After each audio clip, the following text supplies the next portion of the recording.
South Korea's president is facing calls to resign or face impeachment after he imposed martial law and then lifted it just hours later. Yoon Suk Yeol was forced to backtrack after resistance from lawmakers and protesters. Opposition parties say they will submit a bill to start proceedings against him over this crisis. Thousands of people took to the streets in Seoul, confronting army troops and police. Citizens were in shock and opposed to what they had just heard in a late-night televised presidential address. I am declaring martial law to protect the free Republic of Korea from the threat of North Korean communist forces, to eradicate the despicable pro-North Korean anti-state forces that are plundering the freedom and happiness of our people, and to protect the free constitutional order. Protesters also gathered outside South Korea's parliament.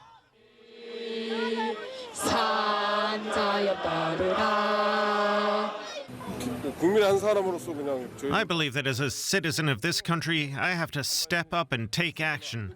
This kind of thing should never happen. It feels like we're returning to the era of dictatorship. It's simply not right for President Yoon to just take things into his own hands like this. I felt anxious after watching the news. I also thought, this is such a national shame. A standoff developed in front of the parliament as protesters tried to prevent soldiers from entering the building. Army helicopters landed on the roof and troops forced entry, seemingly in a bid to prevent lawmakers from getting inside. But with the help of citizens, 190 lawmakers managed to get in and hold an extraordinary session.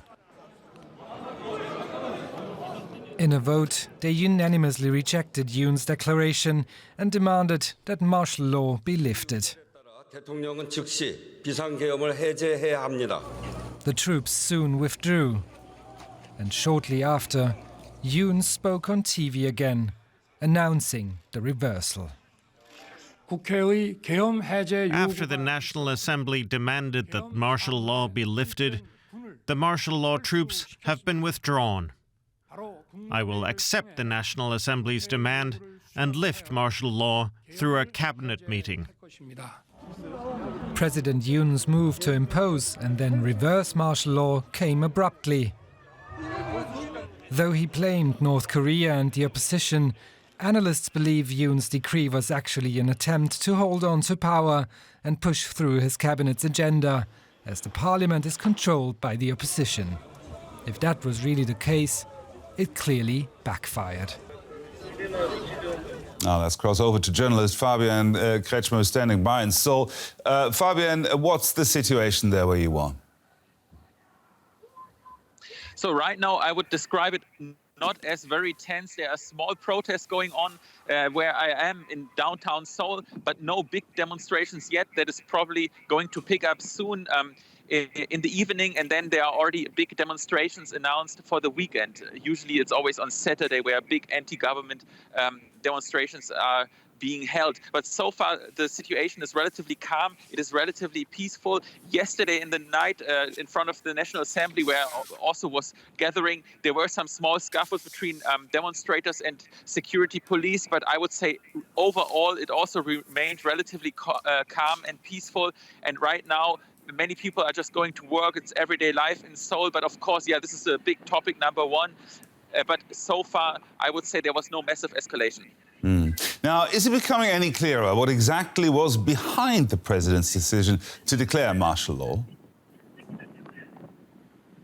Well, only to a certain degree. I mean, the official explanation that Yoon Suk Yeol accused the opposition of being pro-North Korea, of being like communist forces who conduct anti-state activities. I think that has to be explained for the international audience. I mean, the political right, which Yoon belongs to, basically regularly accuses the opposition of being pro-North Korea, but that is more like a very vague term. There's no evidence, and I mean, to some degree, there was even in some headlines the tendency to think that North Korea has anything to do with the situation here now. No, that's not the case. I would say most experts now agree that Yoon Suk Yeol is domestically motivated. He had a lot of pressure. There were anti-government protests already starting in the last weeks because he's massively unpopular. There are corruption scandals or potential corruption allegations against his wife.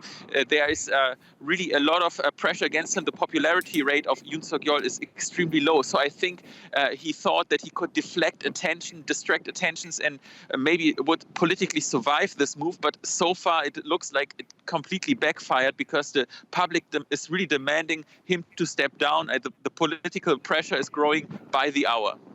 Now, the opposition is also demanding the president step down. Are there any signs that he's prepared to do that? Well, I mean, it's an ongoing story, so I would expect some breaking developments soon, because it's not only the opposition that demands him to step down. Yoon Suk Yeol, the president, has lost also political backing within his own party. So the party, the chief of his own party, said that the decision to declare martial law was wrong and that he wanted to stop it. So there's even power struggles within the political faction that the president belongs to. Then there's general strikes that the big labor unions have announced. So a lot of pressure, and of course the media also is already calling Yoon Suk Yeol to step down. So I would expect that it will probably have to happen soon. Many lawmakers have basically issued an ultimatum saying that Yoon Suk Yeol has 72 hours to step down by himself. And now there's basically a formal request of impeachment against him. So it's really a rapid development. Now, you mentioned that there are more protests tonight. Are they expected to stay peaceful?